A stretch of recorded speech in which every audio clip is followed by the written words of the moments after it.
Bonjour, je m'appelle Yolène. Comment ça marche? Je sais que c'est une coopérative, que chaque magasin est géré un peu en propre, donc décide un peu ce qu'il met en rayon, etc. Et alors après coopérative, je suis pas très claire sur le terme. Bonjour, je m'appelle Catherine, j'ai 52 ans. En principe, une coopérative, c'est géré au niveau financier au plus près, donc de façon à ce que chacun y trouve son compte. C'est pas un maximum de profit. Voilà, on essaye de rentabiliser, mais tout en étant correct avec les gens. Je m'appelle Manuel. D'après le nom, je me doutais un peu, c'est une coopérative. Mais après, comme le système de fonctionnement, pas vraiment.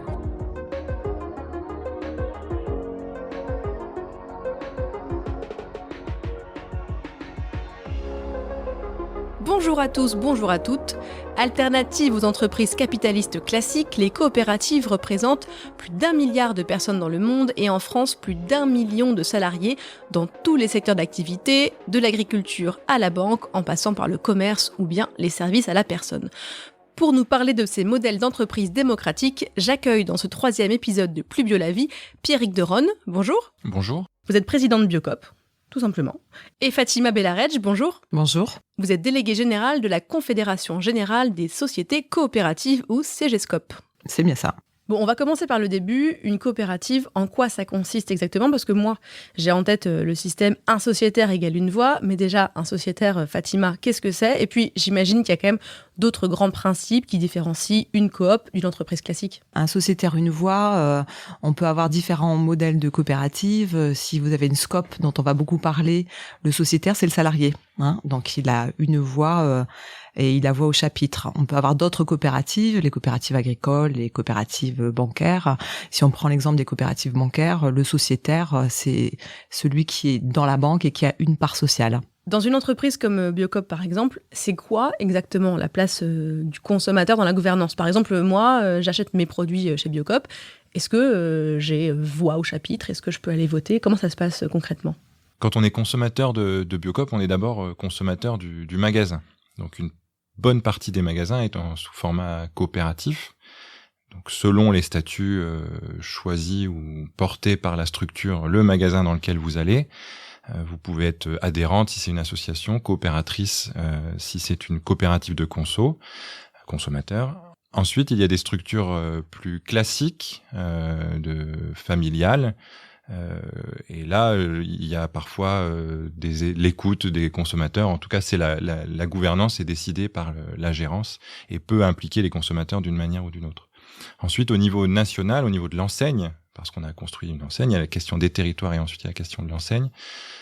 Biocop se construit sur des collectifs de producteurs en groupement, collectifs aussi de salariés, on a une section salariés sociétaires, et collectif de consommateurs, donc la représentante des consommateurs au niveau du conseil d'administration et la présidente de Bioconsommateurs, qui est une association qui défend une consommation responsable et biologique. Donc moi, je dois adhérer à une association de consommateurs. C'est possible. En tout cas, pour aller jusqu'au conseil d'administration, il faudrait passer par cette... Voilà, donc moi, je vais adhérer à cet asso. Cet asso, moi, j'ai le droit de voter pour la personne qui nous représentera au niveau national, c'est ça. Et cette personne siège au CA, au conseil d'administration, et va voter les choses un peu plus hautes, quoi. Après, notre défi, c'est d'évoluer un peu vers plus d'agilité. La complexité, c'est la place du consommateur et surtout la double casquette. C'est-à-dire le consommateur, il veut du prix, il est client, et comment on le fait passer à sociétaire, donc participer à la vie de l'entreprise, à la stratégie. Donc on se rend bien compte que ce modèle est complexe et est un peu lointain pour le consommateur qui va dans son magasin Biocop. Par contre, on doit aussi se poser la question de sortir d'un système de fidélité ou de carte de fidélité nationale. Mais le grand défi de Biocop, c'est d'impliquer et de créer une communauté de consommateurs qui existe, mais en tout cas de l'animer et de la faire vivre au profit de la consommation responsable. Donc Fatima, moi aujourd'hui, j'apprends qu'un Français sur 3 est membre d'au moins une coopérative. Moi, journaliste, si demain je veux adhérer à une coop agricole, par exemple, est-ce que je peux? Alors c'est pas une adhésion, vous êtes partie prenante. Demain, si Slate veut se transformer en SCOP, vous pouvez tout à fait avoir la double qualité que présentait Pierrick, où vous allez être salarié et associé également. C'est-à-dire qu'en tant qu'associé, vous allez participer à la gouvernance, les grandes orientations, vous allez avoir une assemblée générale où vous allez définir la stratégie de l'entreprise. Et puis, en tant que salarié, vous allez faire ce que vous faites actuellement, votre métier. Donc, vous avez vraiment cette double qualité.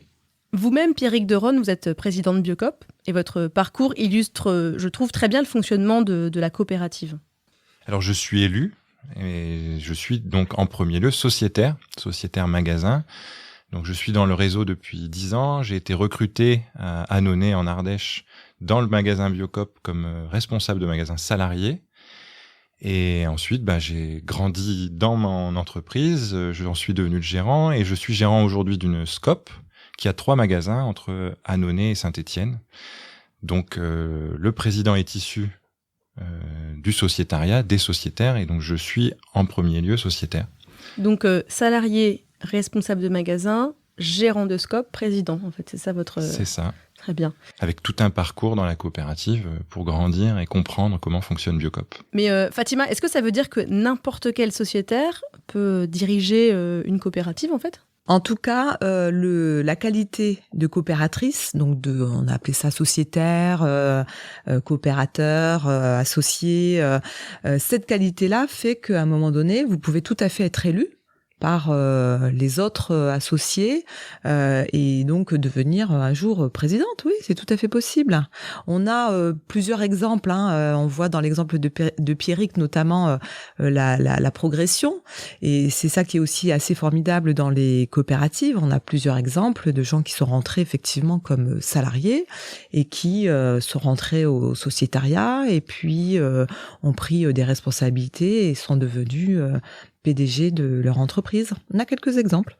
Si on prend l'exemple de Biocop, il y a 900 sociétaires qui représentent les intérêts de 4 acteurs qui sont les magasins, les producteurs, les salariés et les consommateurs. C'est quoi la répartition des coûts sur un produit, par exemple une brique de lait ? Quelle part en fait revient à chacun de ces 4 acteurs ? Au-delà des coûts, c'est vraiment la répartition de la valeur qui préoccupe la coopérative Biocop. Aujourd'hui, sur une brique de lait Biocop, plus de la moitié de la valeur va aux producteurs. Le reste va au transformateur. Donc transformateur, on appelle celui qui met le lait dans la brique ou qui transforme le lait en yaourt. Voilà, le transformateur qui ensuite fournit les magasins. Et donc là, il y a un coût de distribution pour arriver jusqu'au client. Ce qui est intéressant à noter aussi, c'est que cette brique de lait est le symbole aujourd'hui de la construction de filière chez Biocop, et notamment la construction d'une marque qui s'appelle Ensemble, qu'on retrouve en magasin, qui va évoluer dans les prochains mois vers un label de commerce équitable France. Et donc, au sein de notre section agricole, qui est représentée au conseil d'administration avec 2 sièges, les 20 groupements aujourd'hui respectent des critères de commerce équitable. Donc, de la contractualisation sur plusieurs années pour se projeter. Sert à quoi ? Se projeter, d'accord. Se projeter, investir, fixer un prix, travailler un prix, en tout cas un prix fixe ou en tout cas lisible. Pour que les producteurs puissent acheter des machines. D'accord, très bien. Exactement. Et ensuite, on a évolué aussi vers tous les critères de commerce équitable, donc notamment les groupements sont 100% bio.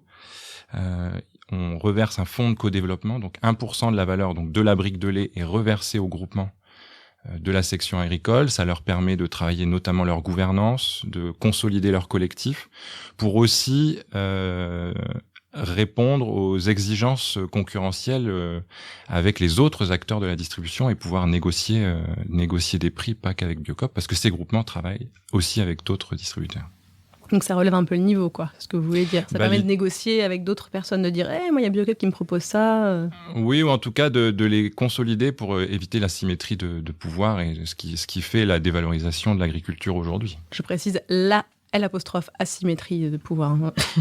Mais il y a forcément une divergence d'intérêts, Fatima, parce que les clients veulent payer moins cher, en général. Les producteurs être rémunérés correctement, ce qui est normal.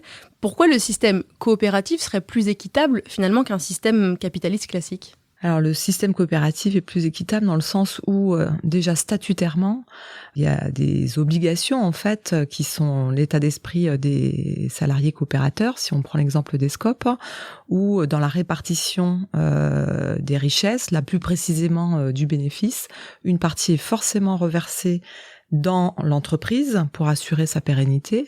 Une autre partie est versée en termes de participation. On en a beaucoup parlé dans le cadre de la loi Pacte, le plan d'action pour la croissance et la transformation des entreprises, cet actionnariat salarié qui fait qu'à un moment donné, on a les fruits des bénéfices de l'entreprise et très peu de dividendes au final. Donc ça fait une vraie différence avec l'entreprise classique. Mais il y a plein de multinationales, de grosses entreprises qui sont sur un système coopératif, mais quand on connaît ces entreprises, quand on cherche un peu, on voit qu'elles sont pas forcément très éthiques. C'est vrai que dans certains secteurs, notamment la coopération agricole ou bien la distribution, ce sont des coopératives qui sont très liées en fait à des multinationales, dont une partie de la multinationale est sous forme coopérative. C'est pas effectivement ce dont on parle aujourd'hui et souvent nous est retourné que statut n'est pas vertu. Bon, pour autant, dans le statut coopératif, ce partage du pouvoir au travers de la gouvernance un sociétaire une voix, ou bien cette répartition des bénéfices ou des richesses en général en fonction du statut coopératif, font que ces obligations, font que l'argent qui est fait va d'abord à ceux qui sont les coopérateurs. Mais qu'est-ce qui motive la création d'une coopérative si c'est pas l'argent, Pierrick ? La coopérative est une forme d'entreprise un peu intermédiaire entre le modèle associatif, donc une association qui les gens se réunissent pour un projet de sport, culturel, etc., ou une entreprise qui, intrinsèquement, une entreprise capitaliste a pour objet de faire de l'argent, de créer de la richesse. Le modèle coopératif est intermédiaire, c'est-à-dire que dans l'économie sociale et solidaire, il y a bien économie. La coopérative est une entreprise, elle doit créer de la valeur, mais elle s'est dotée d'un objet fort et ferme qui unit les sociétaires. Alors, on parle aujourd'hui beaucoup d'entreprises à mission, etc. Le modèle coopératif est une entreprise à mission par excellence. Et dans le cadre de Biocoop, ce qui motive les sociétaires, c'est de développer l'agriculture biologique. Dans un esprit d'équité et de coopération, c'est important. Les sociétaires ne sont pas réunis pour ouvrir des magasins ou faire du commerce. Ils sont bien réunis pour passer d'une agriculture conventionnelle à une agriculture biologique. Et forcément, c'est une grande motivation. Les personnes qui arrivent aujourd'hui pour ouvrir un magasin sont souvent, voire toujours, des personnes très motivées par ce projet. Après, bien sûr, ils sont là pour faire tourner aussi un business, une entreprise, payer des salaires en fin de mois. Et c'est tout aussi important, mais c'est pas forcément ce qui nous unit en premier. J'imagine qu'il y a aussi quelque chose à voir avec la redistribution au niveau local, la dynamisation de territoire. C'est important en région parce que je crois qu'il y a beaucoup d'employeurs de coopératives qui sont en région, non, Fatima ? Ouais, tout à fait. Puis il y a un dernier petit statut qui a un peu plus d'une quinzaine d'années, c'est la société coopérative d'intérêt collectif qui permet d'être sur du multisociétariat. C'est la SIC, pardon, c'est ça dont Pierrick parlait. La SIC, effectivement, où on peut avoir les salariés, mais pas que les salariés. On peut avoir tous les partenaires d'une filière, des clients, des fournisseurs, la mairie, parce que l'objet de l'entreprise va, si on prend l'exemple de la revitalisation des centres-villes, par exemple, on va avoir différents acteurs qui vont être intéressés à relancer le commerce, à faire en sorte que ça se passe au niveau du centre-ville et pas forcément en périphérie.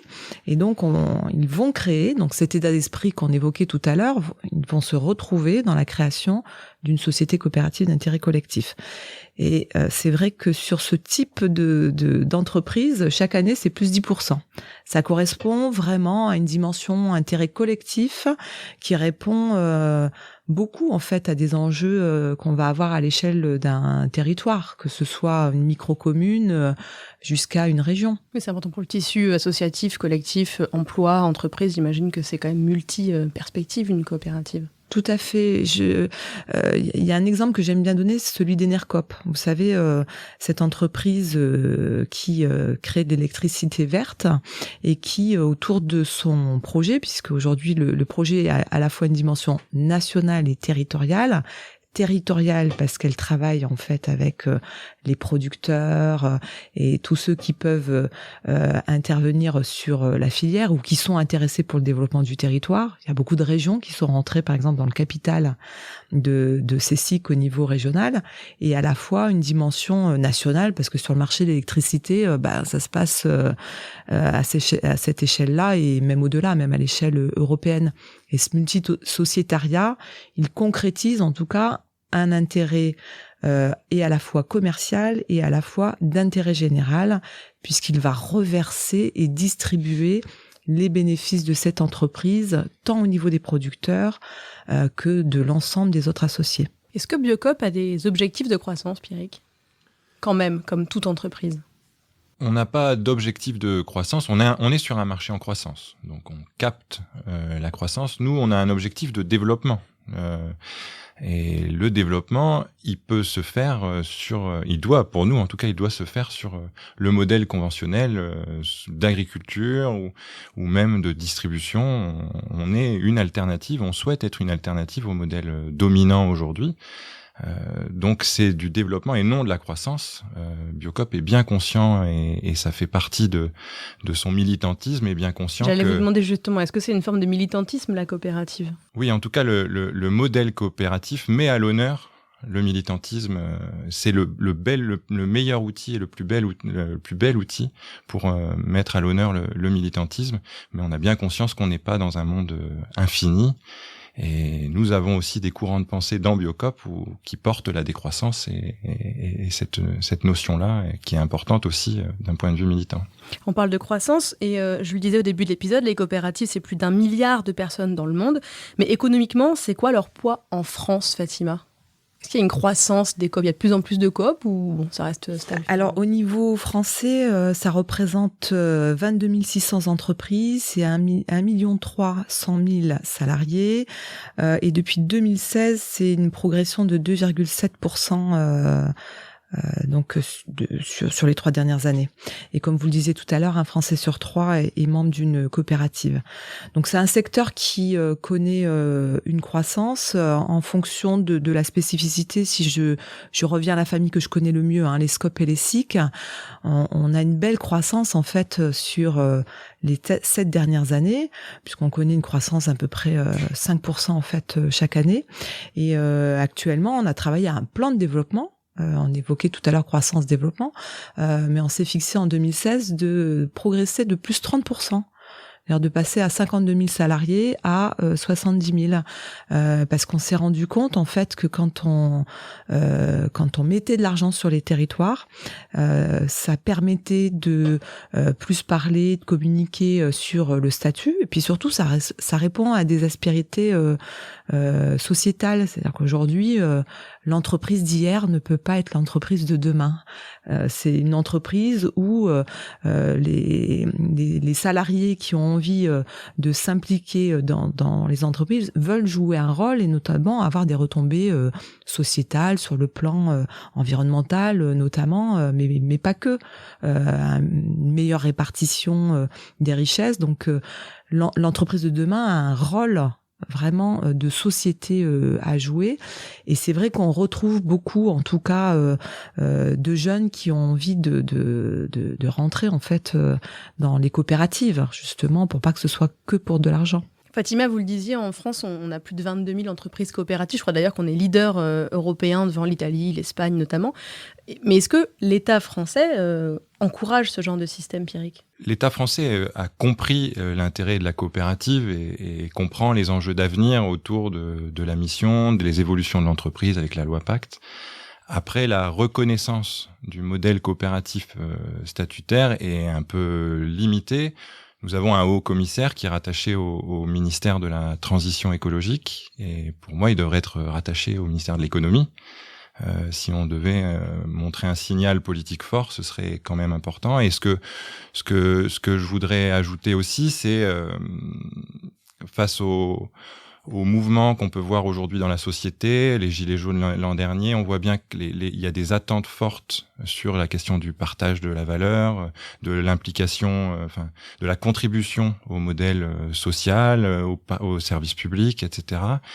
Et je trouve, en tout cas, que nos politiques n'amènent pas forcément de solutions, et sont peut-être même parfois un peu dans la confrontation, et que l'économie sociale et solidaire et le modèle coopératif est une des réponses importantes et majeures à ces questions-là. Nous pouvons nous investir dans nos entreprises. Ces entreprises coopératives sont là pour les territoires, elles sont non délocalisables, elles créent de l'emploi, plus d'emplois que le modèle non coopératif. Et il est important de savoir de porter ça politiquement, d'y mettre de l'ambition. Pour moi, les coopératives sont des cadeaux au territoire et assurent la pérennité des entreprises, des emplois, et répondent à une partie de ces interrogations de la société. On se rappelle au bon souvenir des SCOP, notamment quand une entreprise va mal. Moi, je me rappelle de Cifrance, par exemple, il y a quelques années, en cas de crise. Est-ce que ça veut dire que les COP encaissent mieux les crises, les chocs financiers ? En tout cas, c'est un modèle de résilience. La réalité, c'est que quand il y a eu la crise en 2008, avec les retombées sur les 3-4 années suivantes, le modèle a été plus résistant. Et on l'explique beaucoup, notamment par l'implication des sociétaires. Si je reprends l'exemple des salariés, c'est leur outil de travail. Et donc, on a connu de plus fortes mobilisations et on était nous-mêmes étonnés parce que les entreprises étaient malmenées par les marchés. Et la réalité, c'est qu'on a eu vraiment moins de casse et on n'a pas eu de disparition d'emplois. Et ça, c'est quand même ce qui fait la différence. On parlait de militantisme, c'est une forme de résistance ? Ouais, de la résistance et du militantisme sur de base, on va dire. Et puis au-delà, on décide en fait de ce qu'on veut faire et comment on s'inscrit dans la durée. Le pouvoir à la force de travail, quoi. C'est bien dit ça. Merci. Mais vous pensez que l'alternative est crédible, en fait ? Est-ce que toutes les entreprises capitalistes peuvent devenir coopératives ? Est-ce que c'est crédible comme alternative au capitalisme d'avoir un système coopératif ? Est-ce que c'est viable au très long terme ? Ah oui, c'est crédible et viable, effectivement. Après, le monde ne sera pas un monde de coopératives. Pourquoi ? Parce que c'est un modèle qui n'est pas soluble dans certains modes de pensée. Aujourd'hui, on cultive la compétition plutôt que la coopération. Donc on a une culture aujourd'hui qui nous permettrait pas à court terme, il faut rester à court terme, il faut imaginer que ça va être compliqué que 100% des entreprises soient en coopérative. Par contre, ce modèle, s'il se développe et s'il grandit, il va forcément embarquer un peu du modèle dominant capitaliste. Et on voit bien qu'ils se posent des questions sur leur rôle sur les territoires, sur leur rôle dans la société. Une entreprise, aujourd'hui, quelle qu'elle soit, si elle ne pose pas cette question de son rôle politique et de son rôle environnemental, social, etc., disparaîtra. Merci Fatima Bellarège. Merci. Merci Pierrick Deronne. Merci beaucoup.